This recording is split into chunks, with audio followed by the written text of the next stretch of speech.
అన్నారం గ్రామంలో 141వ కాంగ్రెస్ పార్టీ ఆవిర్భావ దినోత్సవాన్ని ఘనంగా నిర్వహించడం జరిగింది.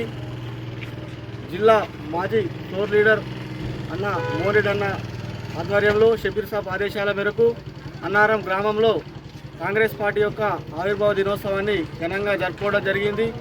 141 సంవత్సరాల చరిత్ర గల కాంగ్రెస్ పార్టీ ఇది బడుగు బలహీన వర్గాల పార్టీ, ఎప్పుడు అణగారిన వర్గాల పక్షాన పోరాటం చేస్తున్నటువంటి పార్టీ.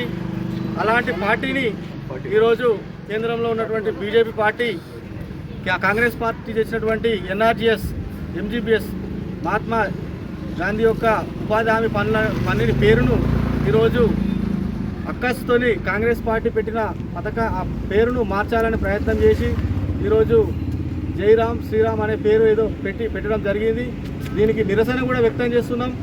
ఇది దళితుల ఆత్మగౌరవానికి సంబంధించినటువంటి పేరును తొలగించి ఈరోజు ఏదో మతం ముసుగులో మతాల పేర్లు పెట్టడం కాదు, పరిపాలన సరిగా చేయాలి, అంతేగాని పేర్లు మార్చడం ద్వారా ఏం జరిగేది ఉండదని తెలియజేస్తూ ఈరోజు కాంగ్రెస్ పార్టీ యొక్క ఈ ఆవిర్భావ దినోత్సవానికి పాల్గొన్న ప్రతి కార్యకర్తలకు నాయకులకు అందరికీ ధన్యవాదాలు తెలియజేస్తూ ముగిస్తున్నాను. జై కాంగ్రెస్, జై కాంగ్రెస్. చెప్పిన నాయకత్వం, రాహుల్ గాంధీ నాయకత్వం, సోనియా గాంధీ నాయకత్వం, మల్లికార్జున ఖార్గే నాయకత్వం. మిత్రులారా, ఈరోజు మనం అన్నారం గ్రామంలో కాంగ్రెస్ పార్టీ 141 ఆవిర్భావ సందర్భంగా అందరం కలిసి పండుగ వాతావరణంలో అన్నారం గ్రామంలో కాంగ్రెస్ నాయకులు, కార్యకర్తలు, గ్రామస్తులు అందరితోటి మనం జరుపుకోవడం జరుగుతుంది. మరియు ఈరోజు దేశ చరిత్ర చూసుకున్నట్టయితే దేశంలో మనం స్వతంత్రం రావడానికి మన మహాత్మా గాంధీ గారు కృషి చేస్తేనే స్వతంత్రం రావడం జరిగింది. స్వతంత్రం వచ్చిన తర్వాత మన కాంగ్రెస్ పార్టీ ప్రతి ఒక్కరికి పని కావాలా, పని చేసి హక్కు కల్పించాలనే ఉద్దేశంతో మహాత్మా గాంధీ ఉపాధి హామీ పథకం పెట్టడం జరిగింది. 23 ఆగస్టు 2005లో ఈ పథకాన్ని పెట్టి అందరికీ పని అంటే అప్పుడున్న కరువు పరిస్థితులలో కరువు పని కింద మన ఊళ్ళలో మాట్లాడుకోవడం జరిగింది. ఇలా ఆ కరువు పని తీసేస్తామనే ఉద్దేశంతో దానికి మహాత్మా గాంధీ ఇలా స్వతంత్రం తీసుకొచ్చిన మహాత్మా గాంధీ పేరుని మార్చేస్తూ ఇలా జీ రామ్జీ అనే ఆ పథకానికి పేరు చేంజ్ చేస్తూ పని దినాలు కూడా తగ్గించడం జరిగింది. ఈ విషయానికి ఎందుకోసం అంటే మనం అందరం పట్టణాల్లో ఈ పండుగ వాతావరణం చేసుకుంటే ఈ విషయాన్ని చెప్పడానికి ముఖ్యంగా ఈ ఉపాధి హామీ పథకం అనేది గ్రామీణులకు మరియు అందరికీ పేద ప్రజలకు ఎస్సీ బీసీ మైనార్టీ వర్గాలకు అందరికీ పని కల్పించే హక్కు కాంగ్రెస్ ప్రభుత్వం ఇచ్చింది. దాని తుంగలో ఒకేందుకు ఇలా బీజేపీ ప్రభుత్వం ఇలా రాముడు తీసుకొచ్చినట్టు రాముడిని అందరు మొక్కుతాం, దేవుడు అంటాం. కానీ ఈ పథకాలకు రాముడు దేవుడు పేర్లు పెడితే వేరే మతాలు కూడా ఇబ్బందిగా ఉంటుందని తెలియజేస్తూ మన దేశం మనం ఏంది మతాలకు అతీతంగా ఉన్న దేశం, ప్రజాస్వామ్యంలో ఉన్నాం, అందరికి హక్కులు ఉన్నాయి. ఈ బీజేపీ వాళ్ళు ఇవాళ మహాత్మా గాంధీ పేరు తీసేస్తే రేపు పొద్దున మన భారతదేశం పేరు కూడా తీసేస్తాను కూడా మనం ఆశ్చర్యపోవాల్సిన పని లేదు. కాబట్టి ఉపాధి హామీ పథకం ఎవరు తెచ్చిరంటే ప్రతి ఒక్కళ్ళకు మనం కాంగ్రెస్ పార్టీ తెచ్చిందనే విధానాన్ని ప్రతి పని చేసే ఉపాధి హామీ కూలీలకు తెలియనట్లయితేనే రేపు పొద్దున కాంగ్రెస్ పార్టీ ఆదరిస్తారు, కాంగ్రెస్ పార్టీకి బతుకుదేరు ఉంటుందని తెలియజేస్తున్నారు. ప్రతి ఒక్క కాంగ్రెస్ కార్యకర్త కూడా ఈ విషయాన్ని ఉపాధి హామీ పని చేసే ప్రతి ఒక్క కూలీకి కూడా మన అక్కలకు, చెల్లెలకు, అమ్మనలకు, అన్నలకు అందరు తెలియజేస్తూ కాంగ్రెస్ పార్టీ అంటేనే పేదల పక్షాన్ని ఉంటుందని తెలియజేసినట్టయితేనే రేపు కాంగ్రెస్ పార్టీకి మన రాష్ట్రంలో కానీ దేశంలో మనుగడ ఉంటుంది. మొన్న మనం సెమీఫైనల్లో ఇక్కడ మన రాష్ట్రంలో గెలిచినాం. నెక్స్ట్ ఇప్పుడు ఎలక్షన్ 2008లో ఫైనల్ ఉంటుంది. కాబట్టి ఆ ఫైనల్లో రాహుల్ గాంధీ ఏం చేసుకున్నట్టయితేనే మనం దేశంలో కాంగ్రెస్ పార్టీ అధికారంలోకి వస్తుంది. అప్పుడు ఇందిరమ్మ రాజ్యం, సోనియమ్మ రాజ్యం మన సాధ్యమవుతుంది.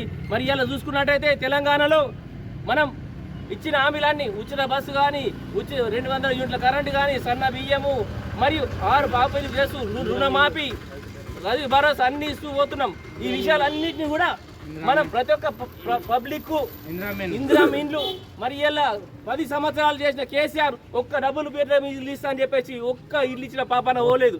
మరి ఉద్యోగాలను ఇస్తామని చెప్పి ఉద్యోగం కూడా ఇవ్వకుండా మరి ఇలా గోల్రు బాలరు ఇచ్చి మన బీసీలను చిన్న చూపు చూసిండు. ఇవాళ మన గవర్నమెంట్ వచ్చినాక ఇప్పటికీ 72,000 ఉద్యోగాలు కల్పించిన 2 సంవత్సరాలలో ఇంకా 3 సంవత్సరాల్లో 2 లక్షల ఉద్యోగాలు కల్పించే బాధ్యత మన రేవంత్ రెడ్డి పైన ఉంది. మరి ప్రజా పరిపాలన భాగంగా ఇలా అన్ని బాగా చేస్తున్నాం. ఇలా టీఆర్ఎస్ పార్టీ కానీ బీఆర్ పార్టీ కానీ నిద్ర పడతలేదు.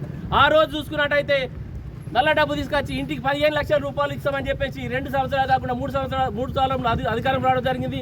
ఇప్పుడు కూడా ఇచ్చిన పాపాన పోలేదు. ఇదందరూ గమనించి ప్రజలకు తెలియజేస్తూ కాంగ్రెస్ పార్టీని మరియు మన పార్టీని బతికించే బాధ్యత మీ అందరిపైన తెలియజేస్తూ ఈ కార్యక్రమానికి హాజరైన ప్రతి ఒక్కరికి పేరు పేరున ధన్యవాదాలు తెలియజేస్తూ కాంగ్రెస్ పార్టీ 141వ ఆవిర్భావ దినోత్సవం సందర్భంగా అన్నారం గ్రామంలో నేడు మా మాజీ ZP floor leader Nareddy Mohan Reddy ఆధ్వర్యంలో ఘనంగా జెండా దినోత్సవం జరుపుకుంటున్నాము.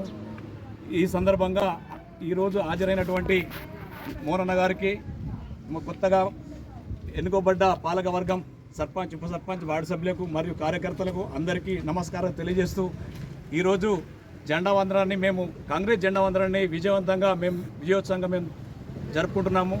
అదేవిధంగా కేంద్ర ప్రభుత్వం పేదల కోసం ఉపాధి హామీ పథకం యూపీఏ గవర్నమెంట్లో భాగంగా అప్పుడు పేదలు బాగుండాలనే ఉద్దేశంతో ప్రతి ఒక్కరికి ఉపాధి ఉండాలనే ఉద్దేశంతో ఉపాధి హామీని తలపెట్టింది. దాన్ని ఈరోజు నేటి ప్రభుత్వము సెంట్రల్ గవర్నమెంటు ఆ పేరును మారుస్తూ గాంధీనే పేరు మార్చి వాళ్ళ మతతత్వం కోసం వాళ్ళ పేరు మార్చుకోవాలనే ఉద్దేశంతో దానికి పేరు మార్చుకోవడం జరుగుతుంది. కాబట్టి దానికి మేమందరం కూడా అన్నారం గ్రామ శాఖ ఆధ్వర్యంలో మేము